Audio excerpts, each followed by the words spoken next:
ረሱላችን ሰለላሁ ዐለይሂ ወሰለም ወደ አኺራ ከሄዱ በኋላ ታውቃላችሁ ሰይዱና ቢላል ረዲየላሁ ዐንሁ መዲና ላይ መኖር አቃታቸው። ሁሉ ነገር እሳቸውን እያስታወስ ሲያስቸግራቸው ሻም ሄደው መኖር ጀመሩ።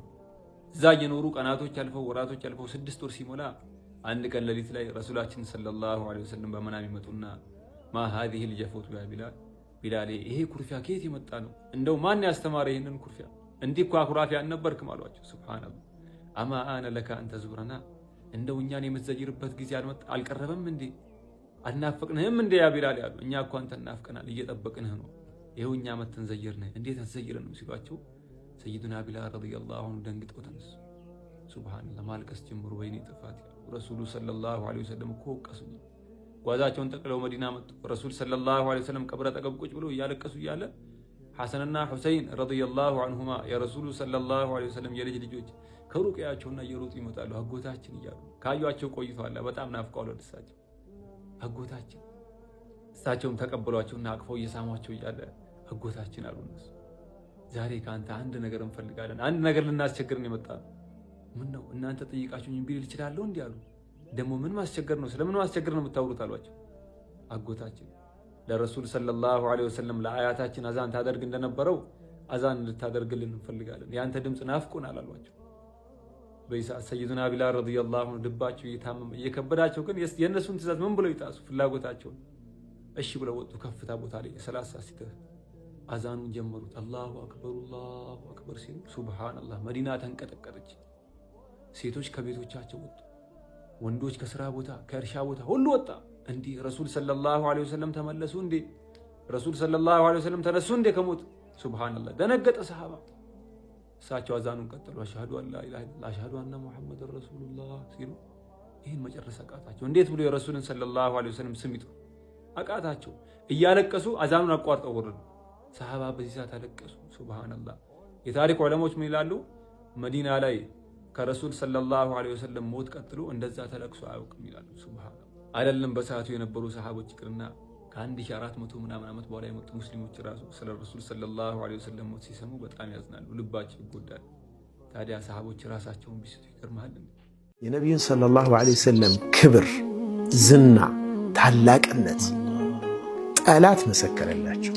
ታላቅነት ማለት ጠላት ሲመሰክር፣ ጠላትህ ሲመሰክር ስላንተ በጎነት ስላንተ ትልቅነት እውነት ትልቅ ነህ ማለት ወዳጅማ ሊያስመስልም ይችላል። ገብቷል? ወዳጅ የሆነ ነገር ሲል በቃ ለሞራልህ ሊሆን ይችላል። ጠላት ግን ጠላት ነው። ጠላት ስላንተ ደግነት፣ ጠላት ስላንተ ታላቅነት ከመሰከረ እውነትም ታላቅ ሰው። አሁንም ዘፈን ላይክ እያደረጋችሁ የረሱል ሰለላሁ ዐለይሂ ወሰለም ስም ሲነሳ እያሳለፋችሁ ነው። እስኪ 1 ደቂቃ ለውዱ ነብያችን እንስጥ።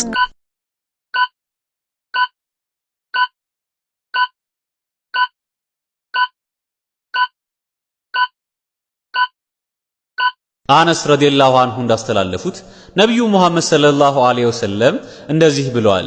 ለእያንዳንዱ ነቢይ አላህ በእርግጠኝነት የሚቀበለው ዱዓ አለው፣ ወይም እያንዳንዱ ነቢይ ወደ አላህ የሚማጸንበት ዱዓ ነበረው።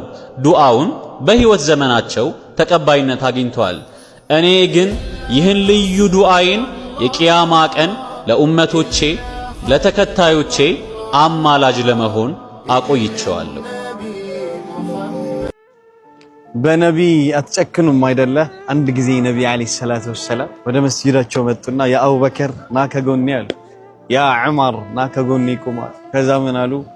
ሀከዛ ኑብዐሱ የውመል ቂያማ፣ የውመል ቂያማ አብሽሩ እንደዚህ ነው የምንቀሰቀሰው አላቸው። ኢንሻአላህ ዛሬ ጁምዓ ነው። አላህ ከነቢይ ጋር ሊቀሰቅሰን ነይታችሁ ኢንሻአላህ። እኔም በመካ ተገኝቼ ሰላዋት እያወረድኩ ነው። እናንተም ባላችሁበት ሰላዋት አውርዱ። ለምትወዷቸው በጣም ለምትቀርቧቸው በሙሉ የነቢ አፍቃሪዎች ደግሞ ሼር አድርጉላቸው ኢንሻአላህ። اللهم صل على محمد وآل محمد።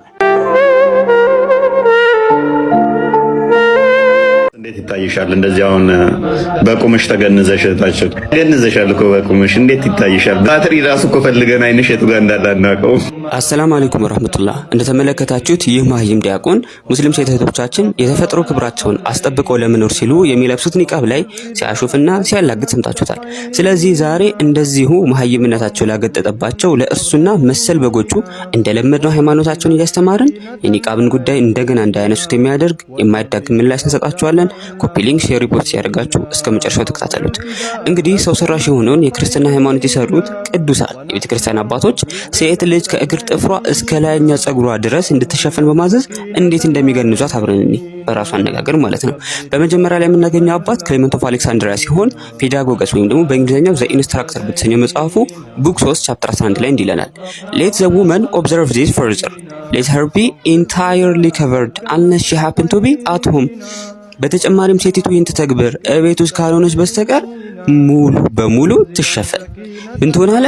ቤት ውስጥ ካልሆነች በስተቀር አንድም ነገር ሳታስቀር ሙሉ በሙሉ ትሸፈን። ቀጠል አድርጎ በዚያው መጽሐፍ ላይ እንዲለናል it has also been commanded that the head should be veiled and the face covered for it is a wicked thing for beauty to be a snare to men። በተጨማሪ ራስን መከናነብና ፊትን መሸፈንም ታዟል፣ ለወንዶች ወጥመድ መሆን ክፉ የማይገባ ነገር ነውና ይላል። nor is it seemly for a woman to wish to make herself conspicuous by using a purple veil። በተጨማሪም ማለት ነው ይህ ቅዱስ አባት ኢቭን ማለት ነው በሚሸፍኑበት ሰዓት ራሳቸውን በማስኬት ትኩረት እንዳይስቡ እንኳን በከለር የደመቁ ጨርቆችን ከመጠቀም ራሱ ይከለክላቸዋል። ትዕዛዙን ጠበቅ አድርጎ ደግሞ በዛው መጽሐፍ ላይ መሸፈን አለባቸው እስከ አይናቸው ድረስ መሆን እንዳለበት እንዲህ ይነግረናል። although such a covering ought to be assumed as is requisite for covering the eyes of women። ምንም እንኳን መሸፈን አለባቸው ቢሆንም ጨርቁ አይናቸው ድረስ ከሸፈነ በቂ ነው እያለ ይነግረናል። ስለዚህ በክርስትና ሴት ልጆች እስከ አይናቸው ድረስ መሸፈን አለባቸው በዚህ አባት መሰረት። ሌሎቹ ሙሉ ፊታቸውን ሙሉ አካላቸውን ነው የሚሉት።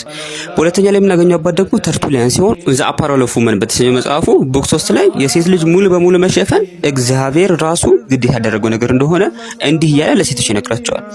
God bids you be veiled I believe for fear the heads of some should be seen። እግዚአብሔር እንድትሸፍኝ ግዴታ አድርጎብሻል።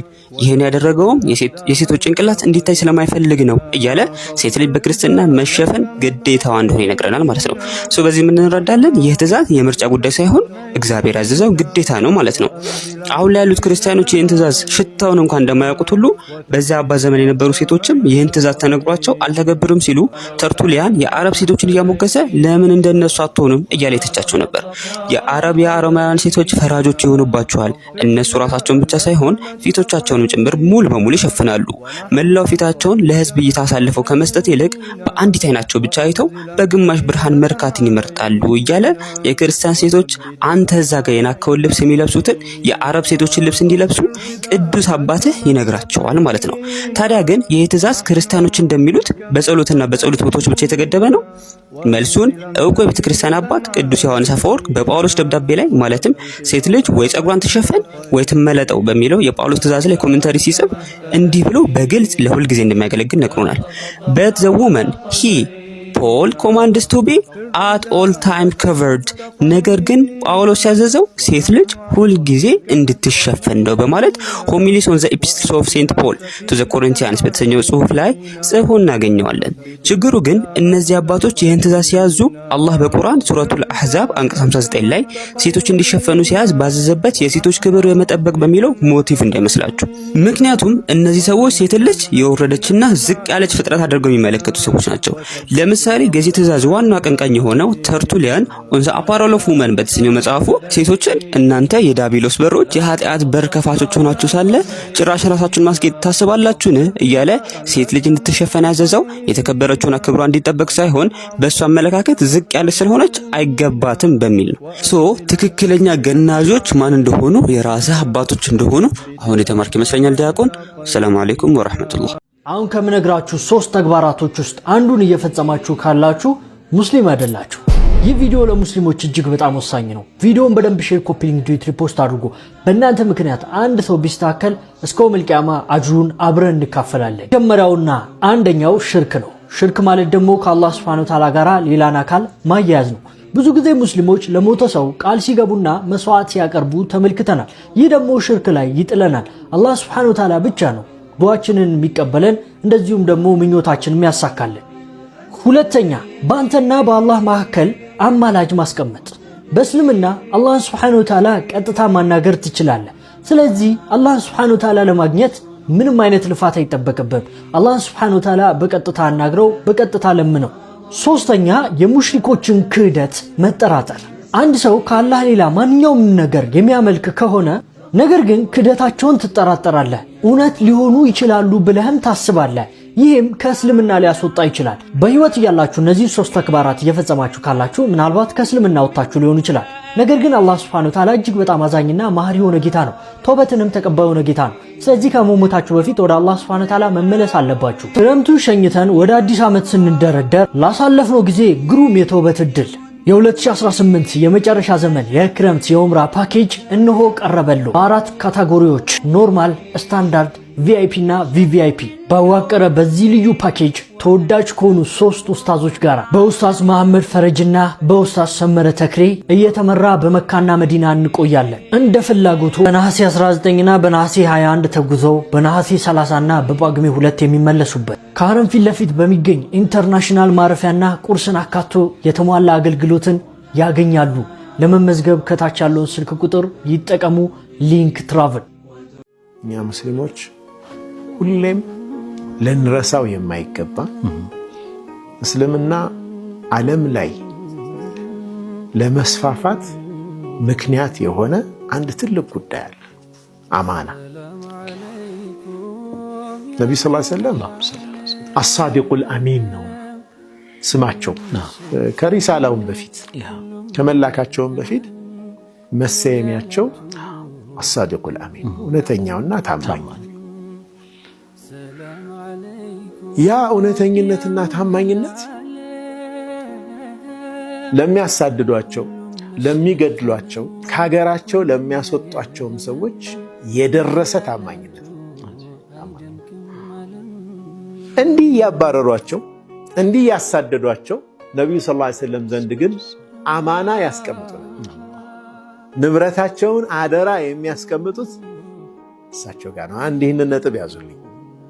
ጠላትህ እየተዋጋኸው ያለውን ሰው ሌላ ማምነው የለኝም፣ ወዳጆቼን አላምናቸውም፣ በእኔ እምነት ላይ ያሉትን፣ በእኔ አይነት አስተሳሰብ ላይ ያሉትን አንተን ለማጥቃት አብረን የምንዋጋ ሰዎችን አላምናቸውም፣ አንተን ነው ማምነው። አንተ ጋር ይቆይልኝ፣ አንተ ጋር ይቀመጥልኝ። ሱብሃንአላህ። ንብረት ወርቅ ብር አንተ ጋር ይቀመጥልኝ። ቁርአን ለመጀመሪያ ጊዜ የወረደው እዚህ ነው። ጅብሪል በሰው ተመስሎ የመጣበት ነብይነት የታወጀበት ታሪካዊ ሂራ ዋሻ። በደንብ ሼር የምታደርጉ አላህ ይህን ቦታ ያሳያችሁ። ሰሉ ዐላ ኸይሪል አና